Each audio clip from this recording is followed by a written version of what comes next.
Frau Ria, Sie hatten vor gut 30 Jahren mit Ihrem ehemaligen Freund eine Auseinandersetzung, bei der Sie eine Nahtoderfahrung erlebt haben. Wie kam das? Das war so, mein Kind war in der 1. Klasse und ich habe einen Freund gehabt, mit dem ich 2 Jahre zusammen war. Und da haben wir uns gedacht, wir ziehen zusammen. Wir sind dann auch zusammengezogen.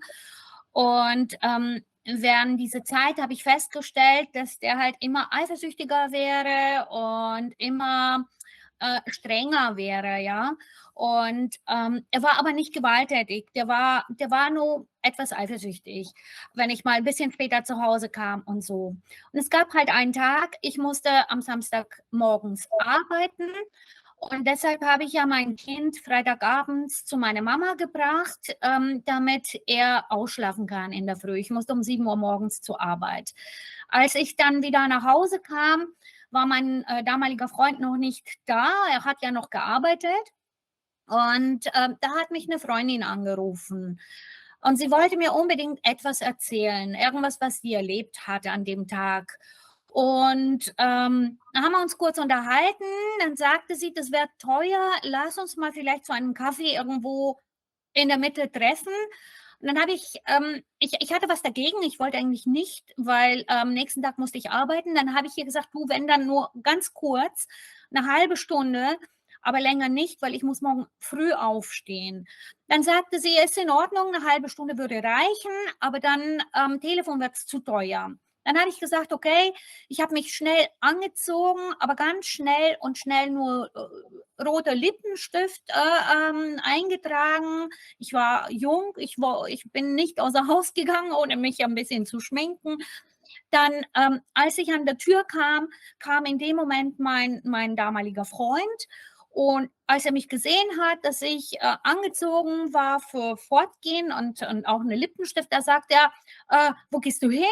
Um diese Uhrzeit? Ich dachte, du musst morgen arbeiten. Dann habe ich gesagt, ja, ja, ich erzähle es dir später, lass mich jetzt gehen, weil sonst verpasse ich einen Bus. Und wenn ich den Bus verpasse, dann dauert es nach 20 Minuten länger, bis ich wieder da bin, ja. Und er hat gesagt, nee, nee, nee, du erzählst es mir jetzt. Und dann hat er die Tür einfach fest, also zugehalten und hat mich mit seinem Arm so hier festgehalten, ja, also ganz, ganz fest. Und ich glaube, der hat ja Kraft gegeben, die Tür zuzuhalten. Und ich habe versucht, die Tür aufzumachen. Habe ich gesagt, nee, nee, lass mich jetzt gehen, ich verpasse meinen Bus und ich verpasse meinen Bus. Und dann gab es halt da so eine kleine Auseinandersetzung, wo wir beide irgendwie mal Kraft gegeben haben, ich die Tür aufzumachen und er die Tür zuzuhalten und mich auch festzuhalten. Und während dieser Auseinandersetzung habe ich gespürt, dass ich keine Luft mehr bekomme. Also sein Arm war hier so ganz, ganz fest und ich hab gemerkt, ich kriege keine Luft. Dann habe ich irgendwann einmal gesagt, ich kriege keine Luft und ich habe aufgehört, die Tür zu ziehen, sondern ich habe versucht, seine Hand hier wegzunehmen und habe gemerkt, er hört mich nicht. Und ich war so ein bisschen verwirrt. Ich dachte mir, hört er mich jetzt nicht, weil er so fixiert ist, die Tür zuzuhalten oder ich habe das nicht verstanden. Dann habe ich nur gesagt, ich kriege keine Luft, ich kriege keine Luft und ich habe gemerkt, ich gehe ja durch, also er kriegt es nicht mit. Und auf einmal habe ich gemerkt, ich bin ja schon raus. Und dann dachte ich mir, ach schön, ich bin jetzt schon raus, ist mir egal, wie ich das geschafft habe, ich habe es geschafft. Ich renne jetzt, um den Bus zu erreichen. Ja? Und dann bin ich gerannt. Über die Straße war ja die Bushaltestelle. Und das war eine sehr, sehr viel gefahrene Straße. Und dann habe ich gesehen, es kamen Autos. Äh, und dann dachte ich mir, ich schaffe das, aber mein Bus ist da, ich muss es riskieren. Und dann bin ich ja losgelaufen und habe gemerkt, dass ein Auto mich irgendwie gefasst hat an dem Fuß.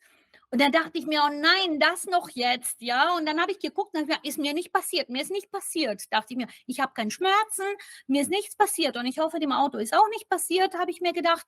Und ich war in so einer Hektik, ich wollte einfach mal den Bus erreichen. Dann stand ich vor dem Bus und dann ging die Tür zu, aber ich war schon drin. Und ich habe mich gewundert, dass kein Mensch so auf die Seite geht. Und dann dachte ich mir, ich habe so eine Lücke gesehen und dachte ich mir, ach, die Menschen sind so unverschämt, sie gehen nicht auf die Seite, damit ich reinkomme.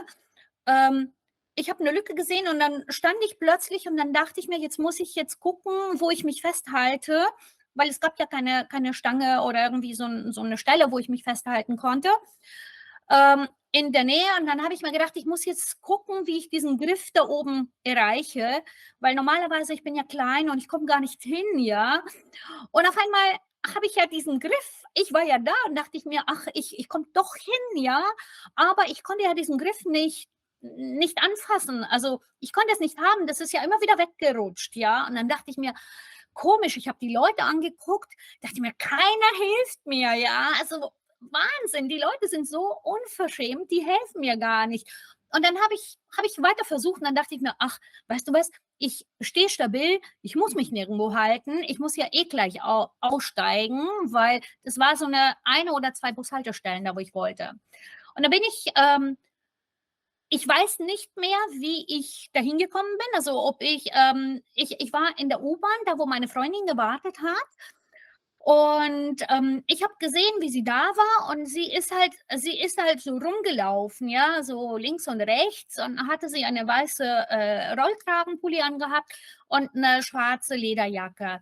Und dann stand ich nur vor ihr und dann hat sie gesagt, du, Elfrieda, ich kann nicht bleiben, ich kann nicht zum Kaffee trinken gehen, mein Freund dreht durch, ich muss wieder zurück nach Hause, um das zu klären. Und die ignoriert mich, dreht sich um und läuft weiter hin und her und sagt sie, ja, Ria, wo bleibst denn du? Dachte ich mir, komisch. Dann stand ich ja wieder vor ihr und sagte ich ihr, du, ich bin doch hier. Ich weiß nicht, wieso du mich nicht siehst. Ich bin hier, habe ich gesagt. Aber weißt du was? Ich habe keine Zeit, dir jetzt das zu erklären. Ich gehe jetzt. Zum Verständnis, also sind Sie im außerkörperlichen Zustand von Ihrem Freund zu Hause zu Ihrer Freundin gegangen? Kann man das so formulieren?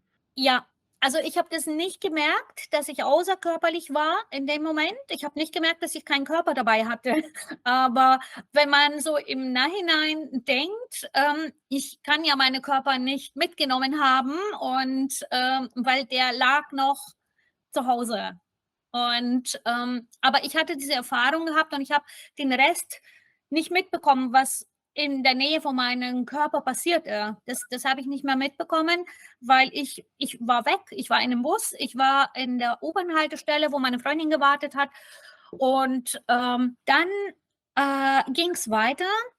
Ich war plötzlich, ich war in einem ganz dunklen Raum. Ich bin aufgewacht. Das war, als wäre ich bewusstlos und bin gerade aufgewacht. Und dann habe ich mich nur Und gefragt, dieser Übergang, als Sie bei Ihrer Freundin in der U-Bahn waren, ja. wie kam es zu diesem weiteren Erlebnis? Ich weiß noch, dass ich in der U-Bahn war, wo meine Freundin gewartet hat. Und ich habe ihr gesagt, ich gehe jetzt, weil ich möchte nach Hause später keinen Streit haben, ja. Und ich weiß aber nicht mehr, wie ich zu Hause gekommen bin. Ich war plötzlich in diesem dunklen Raum und hatte das Gefühl gehabt, ich wach gerade auf von der Bewusstlosigkeit oder so.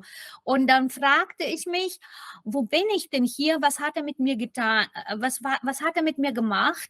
Und ich habe versucht, mich zu erinnern, ob ich einen Streit hatte, als ich wieder nach Hause gekommen bin, und ob wir uns weiter gestritten haben und ob er gewalttätig geworden ist, weil ich konnte mich nicht erinnern. Ich habe mich die ganze Zeit gefragt, wo ich bin.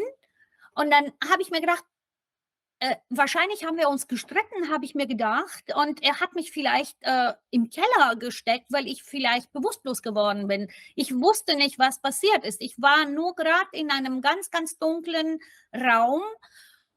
Also also so dunklen Raum habe ich ja im Lebzeiten eigentlich noch nie erlebt. Ja, auch wenn die Fensterläden zu sind in der Nacht in einem Raum, ist es nicht so dunkel. Ja, es war sehr dunkel. Ich wusste nicht, wo oben und runter ist.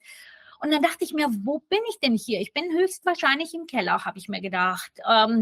Und dann dachte ich mir, ich muss jetzt einfach mal feststellen, wo die Wand ist, weil dann kann ich abtasten, wo ein Lichtschalter gibt. Ja, und ich wusste immer, neben dem Lichtschalter ist ja die Tür. Und das war eine Metalltür. Und dann dachte ich mir, wenn ich den Lichtschalter finde, dann finde ich die Tür und dann kann ich ja laut klopfen, damit mich jemand rausholen kann, ja, wenn mich jemand hört. Und dann habe ich ja erst mal versucht, zu gucken, wo ist eine Wand, ja? Dann habe ich ja irgendwas gesehen, so auf meine rechte Seite. Das sah aus wie in so 'ne Mine, ja? Und da habe ich mir auch gedacht: „Oh Gott, so alt ist unser Keller“, habe ich mir gedacht, der ist nicht einmal verputzt, ja? Das ist, direkt die Erde. Also, so hat sich das dann angeschaut.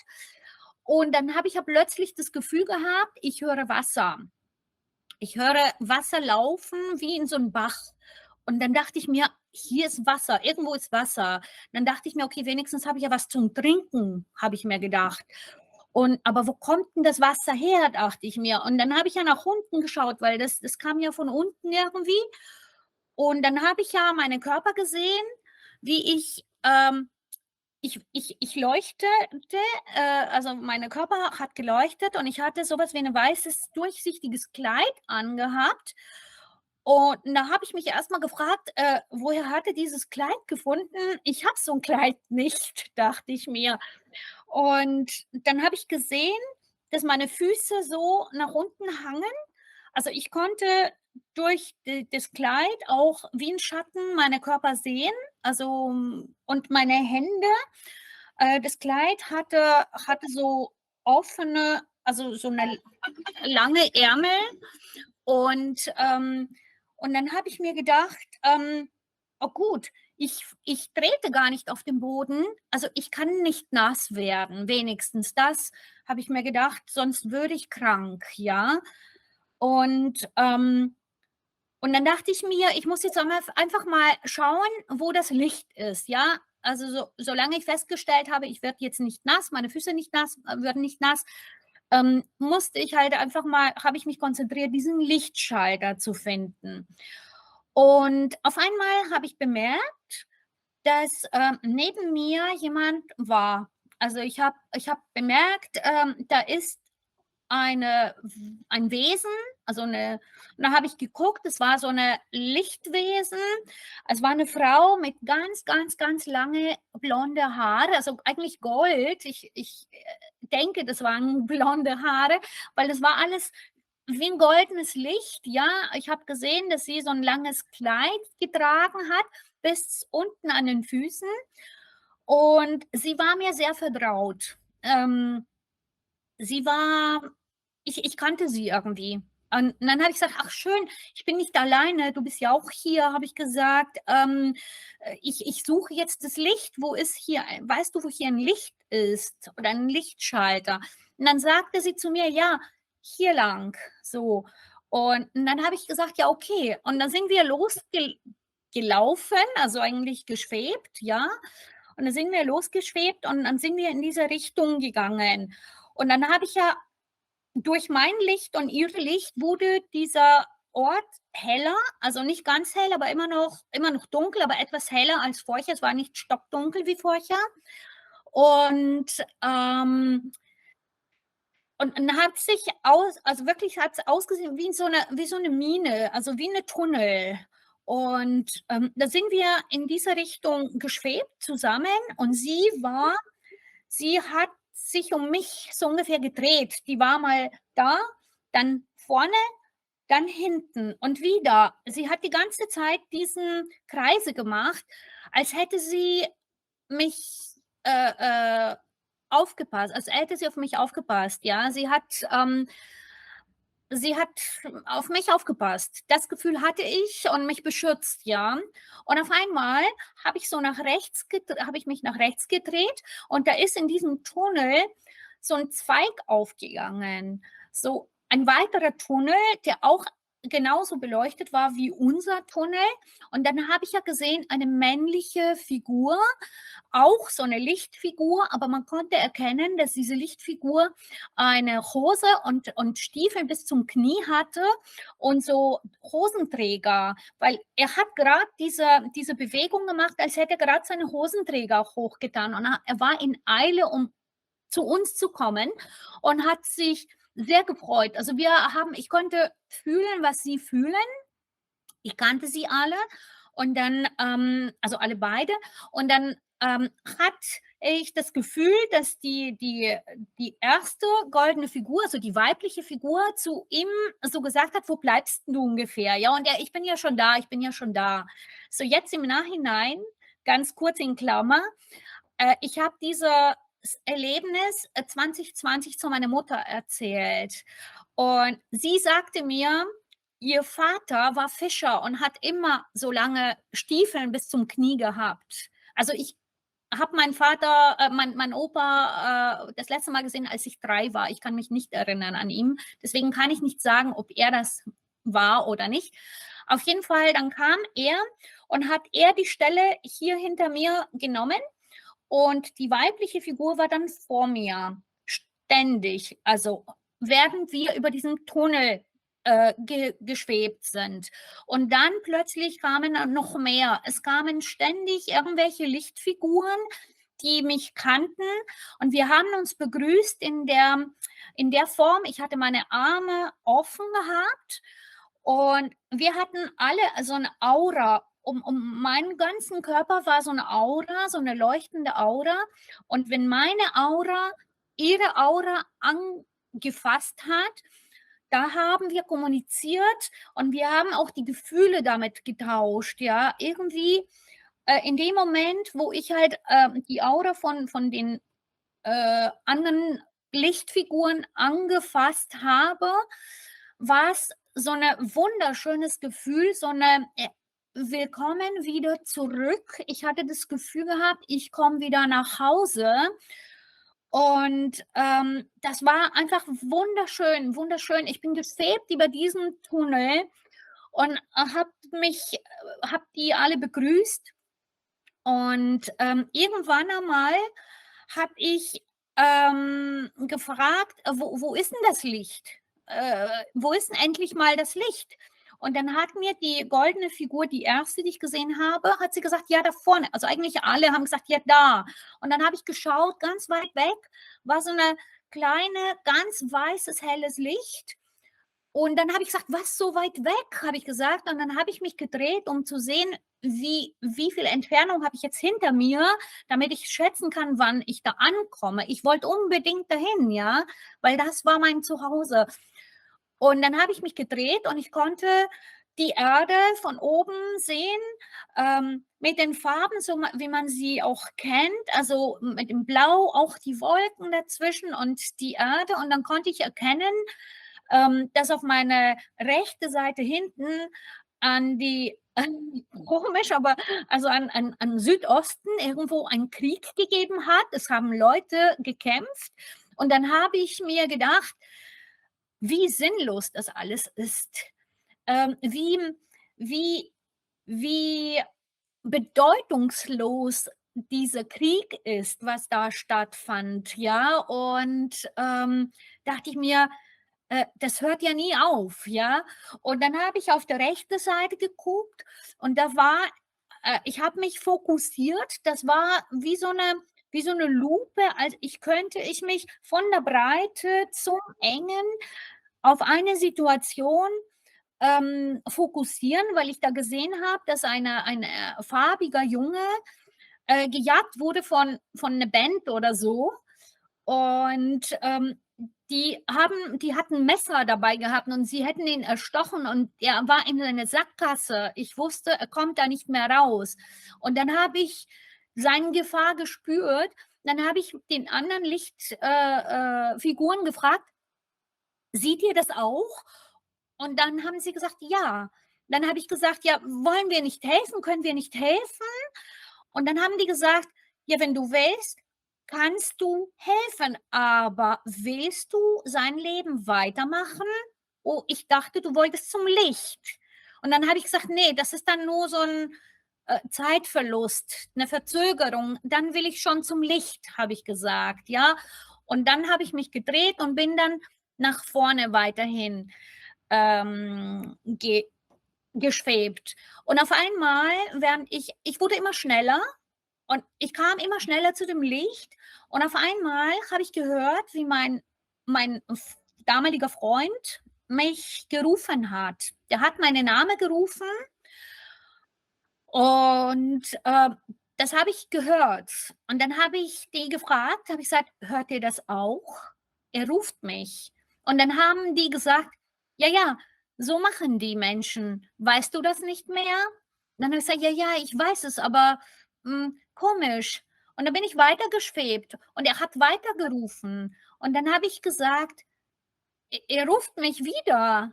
Hört ihr das?“ Und die haben wieder gesagt: „Ja, ja, aber das weißt du ja schon. Die rufen und weinen.“ Und dann habe ich gesagt: „Ja, ja, schon, aber wieso ruft er mich? Sieht er nicht, dass ich jetzt hier bin?“ Habe ich gesagt.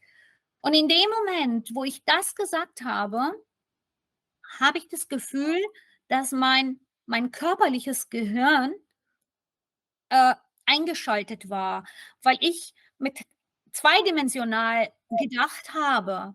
Und dann dachte ich mir, ich fragte mich selbst: „Wieso wo bin ich denn hier?“ Und dann habe ich das Gefühl gehabt, ich sterbe, ich sterbe. Und in dem Moment habe ich eine Vision gehabt und habe gesehen, wie mein damaliger Freund mein Kind aus der Schule geholt hat und nach Hause zu Fuß nach Hause gekommen ist und böse Absichten hatte. Und ich dachte in dem Moment: „Nein, mein Kind.“ Und in dem Moment war ich weg aus diesem Tunnel. Ich war komplett weg und ich wusste nicht, wo ich bin und ich wusste, ich habe irgendwas gesehen, was Weißes war, aber ich konnte nicht erkennen, was das war. Und ich habe mich gefragt, also, die Situation war komplett weg. Ich war ganz woanders und ich habe mich gefragt, was bin ich? Was bin ich dieses Mal, ja? Und dann habe ich ja noch geschaut und geschaut so rum und dann habe ich festgestellt: „Okay, das ist 'ne Wand. Das ist 'ne Wand und das ist die Decke.“ Und dann habe ich ja nach unten geguckt und habe ich meine Körper gesehen in der Küche. Auf die Arbeitsplatte lag meine Körper. Und dann dachte ich und es war mir völlig fremd. Das war, als würde ich jetzt die Lampe schauen. Also, so fremd, ja? Und dann dachte ich mir: „Okay, ähm, ich bin ein Mensch und das ist meine Körper.“ Ähm, und da hatte ich ein paar, Visionen gehabt, und zwar Sachen, die später, viel später, sogar 15 Jahre später stattgefunden, sogar 20 Jahre später stattgefunden haben, ja? Also, ich habe gesehen, wie ich eine Frau war in eine Küche und habe, 'n Teller gespült.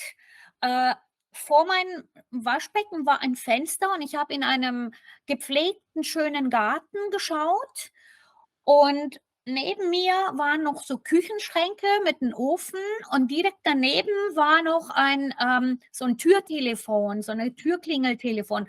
Und von in dieser Richtung war noch ein Garten, das war aber mein Garten und da waren 3 Kinder, die, also 2 ältere, so eine Junge und 'ne Mädchen, die waren älter und ein ganz kleines Mädchen und die haben gespielt mit 'n rotes Plastikauto, haben die Kinder gespielt im Garten und haben sie gelacht und es war sehr schön sonnig.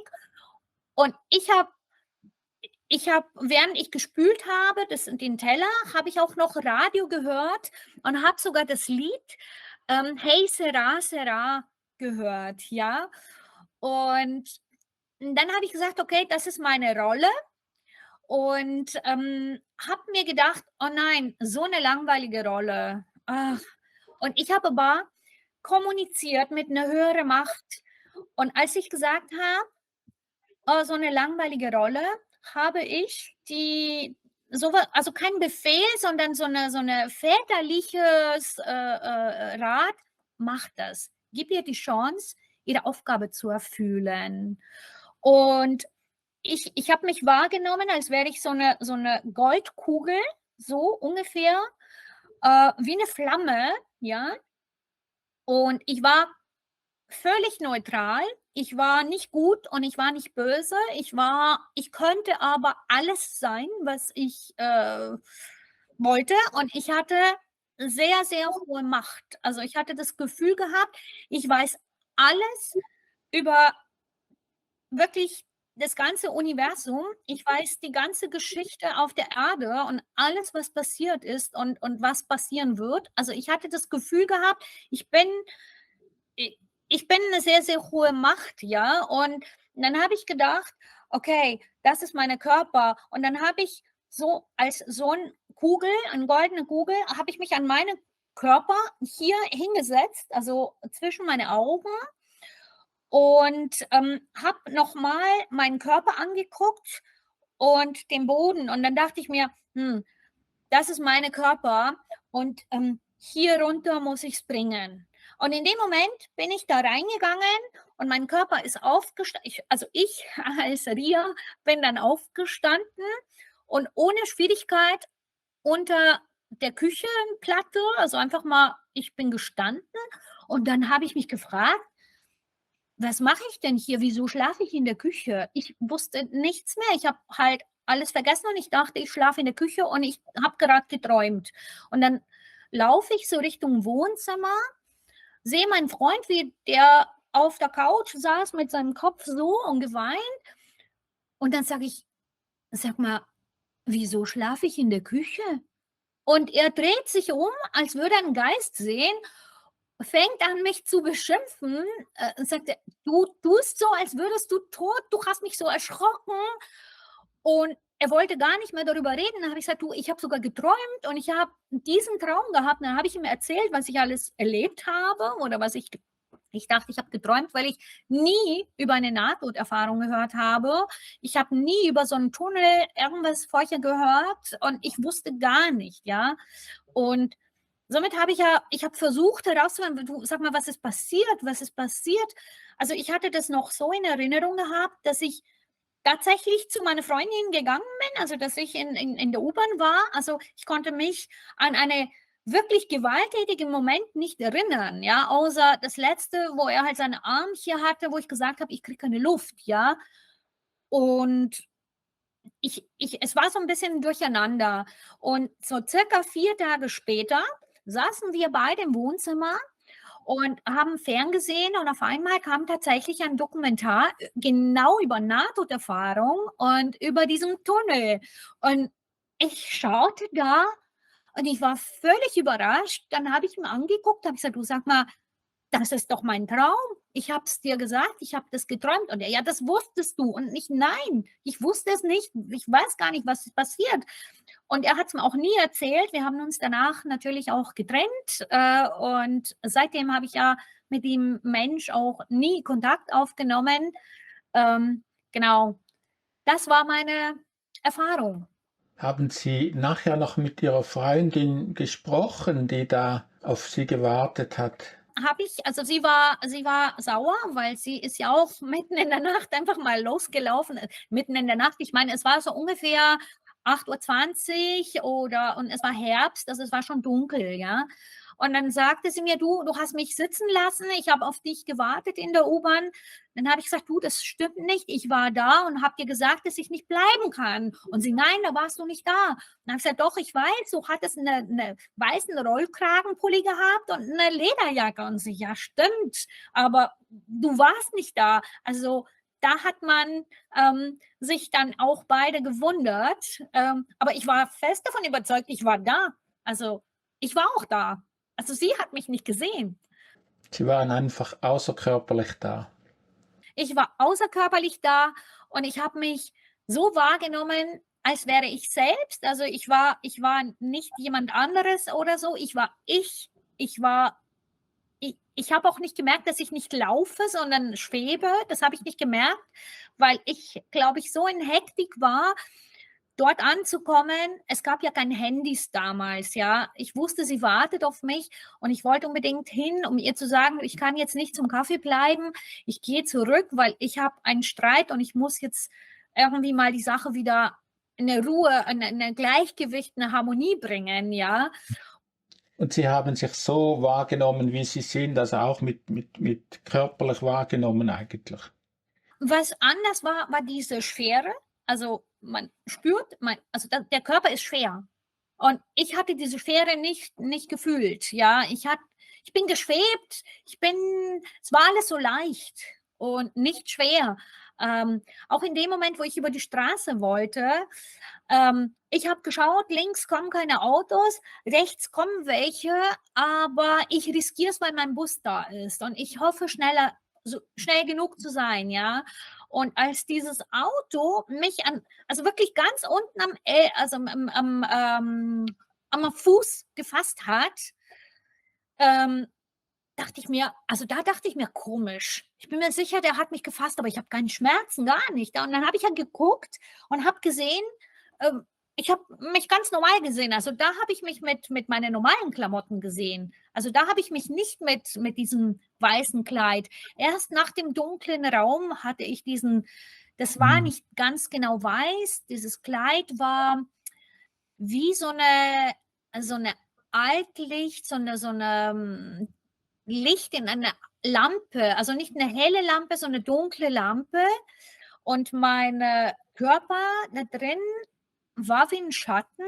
Also ich konnte, als hätte ich nur noch Knochen gehabt sozusagen, aber ich konnte wirklich was sehen, ja. Also ich konnte meine Beine sehen, wie sie hangen tatsächlich so. Also ich war nicht so. Und, und meine Arme waren ja so auf. Also, und es war sehr schön. Also das Gefühl war, ich kann es nicht beschreiben, wie schön. Ich habe mich euphorisch gefühlt, ich habe mich frei gefühlt. Ich kann es nicht beschreiben. Also wirklich wunderbar. Ich bin wieder frei. Und dazwischen habe ich vergessen zu erwähnen. Ich habe als wir losgeschwebt sind zum Tunnel, ja, wo ich halt die Dame, also die goldene Figur bemerkt habe, habe ich Gedanken gemacht, ach, schade, wäre das jetzt ein paar Tage später sein, hätte ich mein Gehalt bekommen, dann könnte ich meine Miete noch zahlen und die ganzen Rechnungen. Und dann sagt diese goldene Figur, das brauchst du nicht mehr zu bezahlen. Also dafür brauchst du dir keine Sorgen mehr zu machen. Da habe ich gesagt, ja, aber wie, äh, und da hat sie gesagt, ja, hier brauchst du keine Miete zu bezahlen. Da habe ich gesagt, ja, ja, aber was machen die denn? Ja, was macht mein Sohn und mein Freund? Was machen die denn, wenn die Miete nicht bezahlt wird? Sein Gehalt reicht nicht aus, um die Miete zu bezahlen. Und dann hat sie gesagt, die finden schon ihren Weg. Und da müsste ich auch, weil ich kann mich auch so schwach erinnern, aber nicht an die Reihenfolge, dass ich war in das Wohnzimmer von meinen Eltern und habe gesehen, wie meine Mutter mir entgegenkam und ist vom Wohnzimmer zur Küche gelaufen und sie war sehr glücklich und fröhlich, sogar gesungen oder so. Und es war so ungefähr, es hat sich die Frage gestellt, sie wird sehr traurig sein. Und dann habe ich gesagt, nein, ist in Ordnung. Und dann war ich ja vor meinem Papa, der saß auf dem Couch und ich war mit meinem Gesicht vor seinem Gesicht so. Und dann dachte ich auch, nein, ist mir egal. So, also das hatte ich noch in irgendeinem Abschnitt, aber ich kann es jetzt nicht so genau wo zuordnen. Fand das jetzt am Anfang statt oder am Ende? Das weiß ich nicht mehr. Frau Ria, was für eine Auswirkung hatte diese Erfahrung auf Sie, auf Ihr Leben? Ich habe immer versucht, das Richtige zu tun. In mein ganzes Leben als Kind. Ich wollte immer das Richtige tun und ich wollte es alles gut machen, ja. Und das wollte ich. Aber ich hatte weniger Verantwortung auf meinen Körper gehabt. Ich habe nicht geglaubt an eine Religion. Also ich bin getauft worden und als Kind bin ich auch in der Kirche gegangen, aber ich war nicht tatsächlich religiös, ja. Also ich war in der Kirche für die Feier, Weihnachten und Silvester, Weihnachten und Ostern, so ungefähr, ja. Aber ansonsten nicht. Da habe ich schon angefangen, mich nachzufragen, was das alles war, ja. Ähm, es war so schön und verlockend, dass ich nicht daran denken wollte, weil ich hatte Angst gehabt, dass mein Leben mir irgendwie egal wird. Ja, ich war ich war sehr als ich jung war ich sehr dynamisch und ich wollte immer alles erleben und habe auch viel riskiert in meinem Leben, ja. Und, genau das hat dann die Auswirkung gehabt, dass ich vorsichtig, wurde. Ich war auch vorsichtig, mit wem ich vertraue, und ich habe mich, wirklich auf mein Kind, konzentriert, also mehr auf mein Kind und habe, versucht halt einfach mal wirklich alles richtig und gut zu machen. Und was auch noch, die Liebe. Seitdem ich liebe alles auf der Welt. Ich liebe jeden Menschen. Ich liebe alle Tiere. Ich liebe die Pflanzen. Ich liebe die Erde. Und ich bedanke mich jeden Tag beim Gott, dass er das alles beschaffen hat, weil das alles so schön ist. Ja, das, ja. Können Sie noch etwas zu Ihrer Vision sagen, wo Sie das Geschirr gespült haben oder das Lied gehört haben? Ja. Also, ich habe in dieser Wohnung, wo das passiert ist, habe ich ja nur 2 Jahre gewohnt. Und dann bin ich ja umgezogen in eine andere Wohnung, in dem ich 10 Jahre gewohnt habe. Und 2003 bin ich in dieser Wohnung gezogen, wo ich jetzt wohne. Das ist ein Haus hier und, hier ist meine Küche hat direkt ein Fenster und ich schaue auf den Garten meiner Nachbarin, der sehr gepflegt ist und schön. Und es ist tatsächlich so, dass der Schrank hier neben mir, also auf der rechten Seite ist, wenn ich halt vor der Spülmaschine oder vor der Spüle stehe, dann ist ja rechts die Wand. Da war auch früher der Ofen, den haben wir jetzt geändert. Und direkt danach ist tatsächlich das Türtelefon. Und auf der Seite ist auch mein Garten. Und mein Sohn hat geheiratet und hat jetzt auch eine kleine Tochter, die jetzt auch so ein kleines rotes Plastikauto hat. Und das war meine Vision. Die 2 großen Kinder waren mein Sohn und seine Tochter und, die Kleine ist halt meine Enkelin. Und ich habe damals nicht gewusst, wie das kommen soll und ich habe immer gedacht, ich würde noch mal heiraten und ich würde wahrscheinlich noch 2 Kinder machen, ja? Und ich dachte, ich würde bald heiraten, weil das Mädchen, das eine, war gar nicht so viel jünger als wie mein Sohn, ja? Und dann dachte ich mir, ich würde halt auch viel später noch ein Kind bekommen, weil das 3. Kind war ja sehr klein. Aber das hat sich erst jetzt bestätigt, weil jetzt, ja, sehe ich schon, mein Sohn, meine Schwiegertochter und meine Enkelin in diesem Haus. Frau Ria, herzlichen Dank für das Gespräch. Ganz gerne.